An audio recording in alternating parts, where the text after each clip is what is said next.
Senses, a three-part podcast focusing on disabilities that affect the senses. This episode focuses on speech. Most people don't think of speech as a disability. Instead, you are more likely to think of blindness or deafness. I'm Simon, and I'll be the narrator for each episode of Senses. At an early age, I was diagnosed with dyspraxia, affecting how I move my muscles. Because of this, I was unable to say the letter L until I was 11. This meant instead of saying yellow, I would say yayo. Michelle Bainham is an independent speech and language therapist who specialises in children's speech therapy, working in both mainstream and specialist schools. I met up with her to discuss my condition. Okay, so it would be called a phonological speech delay. So it's a normal thing that happens. It's one of the last sounds to develop. So L's and R's are probably the last sounds that we work with in terms of speech and language therapy. It means that the tip of the tongue is not articulating quite as well as it should. So normally to make an L sound, you'd put your tip of your tongue up behind your teeth and then make the sound. Sometimes children will change it to a y sound. Yeah, I used to say yayo instead of yellow. Yeah. So we work on the sound. So in terms of therapy, we would start just with the sound on its own.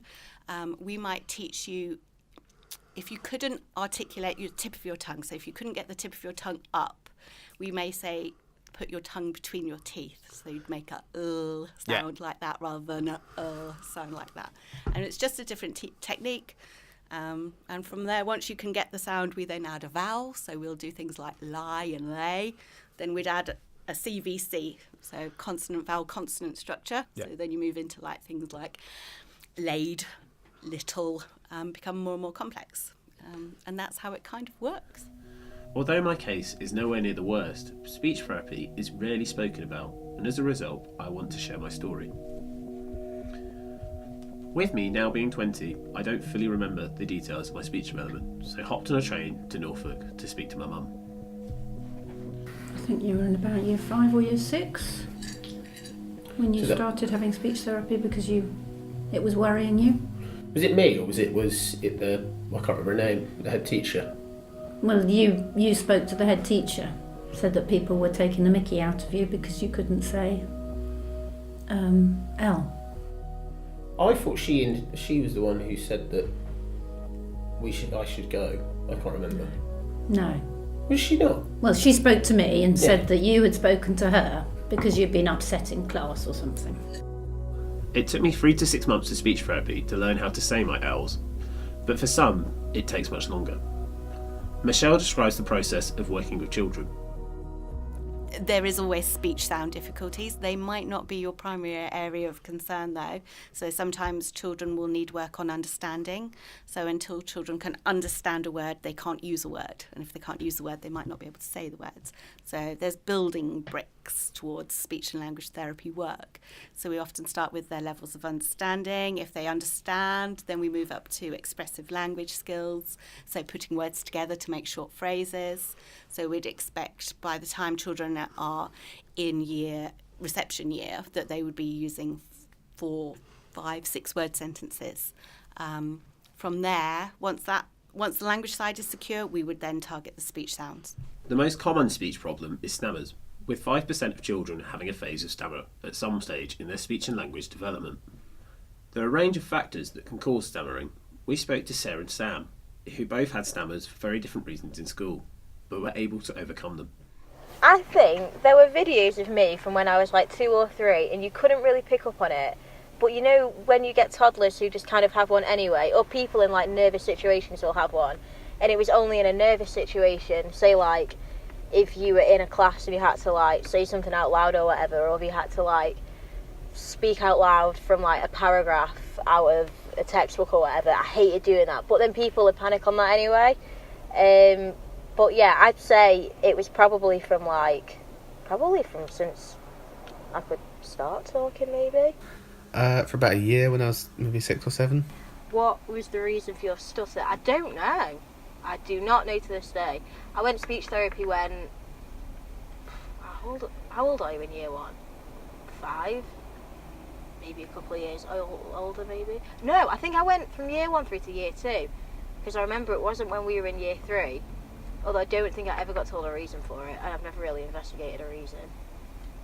Because it's not, I think if it was a massive issue and I couldn't speak in like everyday life, then yeah, I'd be like, right, I need to find out why. Well, I moved schools at such a young age, it was quite traumatising. Did you take part in speech therapy? Yeah, I wouldn't say it helped, it was just a little bit. I don't know, they'd hand you like a book and it would be like what a 3-year-old would read it. It'd say like frog, or like it'd have like animals in it, or it'd have like names of things in it, and it just have oh my God, I'm choking. It'd just have a single word in it, and you'd just have to repeat it until it went.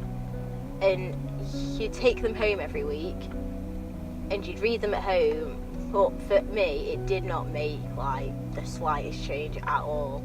Again, I just think it was from a nervous position, because I will like from a younger age I was quite a nervous person. I'd probably say I am a little bit, but I'm not half as like nervous over stupid things compared to how I was at age 7, 8, 9, probably even through to like early high school. I hated it. I hated high school to begin with, and I'd say a lot of that might have been because I was just so nervous and just so like not kind of out there. I wouldn't say I'm out there now. I wouldn't say I'm like overconfident, or I wouldn't say I'm kind of anything. I'm just kind of normal now, if you know what I mean. Hence why I don't think I really have it that much until you kind of put yourself in the situation to make yourself nervous and then make yourself have a stutter.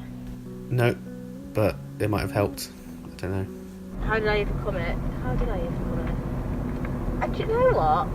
I don't really care, if truth be told.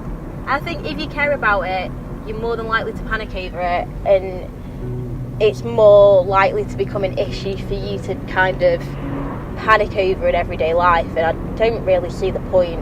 If you have it, you have it, and you just need to make the most of your situation. So it's not a bad thing to have it. Who said it's a negative thing? Do you know what I mean? Okay, yeah, it can hinder, and it can make things harder, although someone might have it and it might be their favourite thing about them. I don't know. It's a personal perspective, isn't it?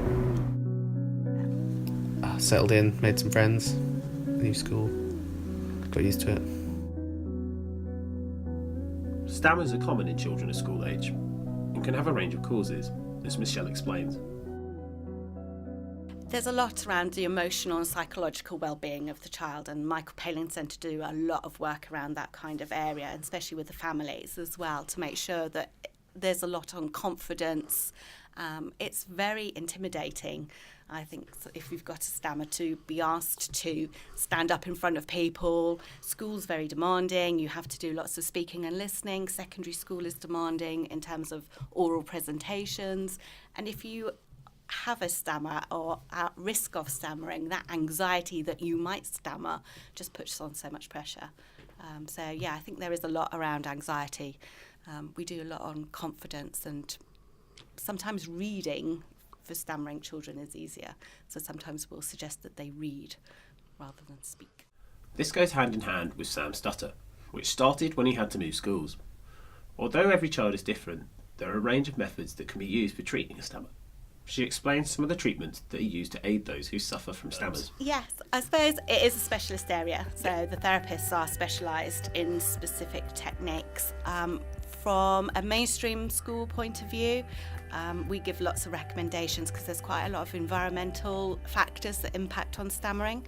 So we recommend that people maintain eye contact. It's probably one of the most uncomfortable things that we have to do, but it's very important that we say to the child, we are still listening and it's okay. We use quite a lot of Hanon techniques where we reduce the numbers of questions being asked because this increases pressure. Yeah. So we do a lot of commenting. We also talk to the child, especially if they're old enough, to make sure they take control.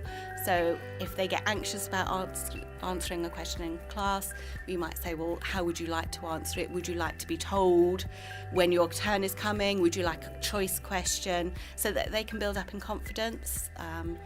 We also do a lot about breathing. So one of the biggest techniques is for them to take a good breath before they speak.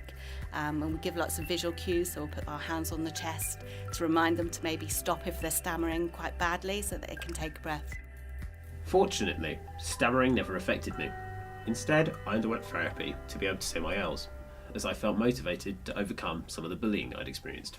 I wouldn't say that it was that much of an issue. People would most of the people at the school, bar a few people who'd sort of joined, knew that I couldn't do it. I couldn't say L, so they had a big issue with it until around about year 5, where people suddenly sort of picked up on it, because people at sort of a young age don't really notice things, but when you get a bit older, you're much more susceptible to be able to notice the difference between quite very, very different letters that you're using instead. But I can't really remember. I would say the school didn't really help me enough, because it was up to me, and they never said, oh, you can't say L, we should probably get this sorted out before you leave. And if I hadn't have got it sorted out before I left to high school, I probably would have been bullied significantly more than I was. Yeah, it would have led to a lot more bullying, because it would have been, why can't he say L? He's so weird. And you just know that would be the type of thing that happened. And to no extent, my speech therapy is my experience was nowhere near as bad as some people's. That's the truth. But mine was something that was quite an easy fix. Like me, Sarah and Sam developed their stutter at a young age, but luckily weren't bullied. To make me learn how to say the letter L, I went through 6 months of speech therapy. I think you saw the speech therapist perhaps once a month for a while, and then I think she went to the high school once when you were at high school. And you didn't want to see her at school. Oh yeah, because I stopped. I remember. Yeah, but I think that was a review 6 months later or something. So yeah, I think you weren't having treatment for very long. No, but I can remember. It was just literally. What was it? It was just I just wanted to get it done, and then I was. Yeah, and there was only that problem. Yeah. And we were practicing at home. As my mum recollects, I had to do a lot of exercises at home. Michelle explains that repetition is vital in speech therapy. Yeah. The more the practice, we often say 5 minutes a day, or 5 minutes twice a day is better than 10, 20 minutes a day. Yeah. And the more frequency that you do the activities at, the greater the response. So in terms of a programme, we'd kind of hope that a sound would be achieved within 6 weeks. I would say you probably had to move on to blends. So we'd get the sound on its own, so luffer, little, but then we'd want to add things like flower, where you've got the F and the L, or slide, where you're quite likely to have deleted the sound. So that's possibly where you would have gone next. Michelle says that parents are vital in the process of a child learning language. We see parents as teachers as much as we are, as much as therapists, so they get specific programmes on areas to work on. But sometimes, if it's too pressurised, it can backfire a little bit. So a lot of if there's speech sound difficulties, sometimes we'll do oral motor work. So we'd ask them to blow bubbles for p and b sounds. We'd ask them to drink McDonald's milkshakes for k and g, because it works on the muscles at the back of the mouth. So there's little things that we can ask them to do that they won't do any damage with, and can be really supportive for the therapy. She continues to explain the type of treatment I would have received for my impediment, as it was so long ago I can't actually remember, using the letters R and W as examples. Okay, so I would say you would probably be replacing the R with a W, a bit like Jonathan Ross. Okay? Yeah. So R would be W. Okay? Yeah. So for a W sound, you have rounded lips. W. Yeah. Okay? W. For a R sound, your top teeth go on your bottom lip and you kind of rub it across. Yeah. Okay, so what we would start with is doing that. We'd probably use a mirror. Some children find it really difficult to put their top teeth on their bottom lip and go the opposite way, so we'll go R. So we can sometimes put things like Nutella or jam or icing, so they've got some proprioceptive feedback into how to position their teeth. So they would begin with the R. Yeah. So they begin with a R. From here, we add a vowel. So maybe E. Yeah. So we'd go re. Yeah. And then from there, we'd put it into a word. So maybe real. Yeah. And then we'd put it into a sentence or a short phrase. So more real.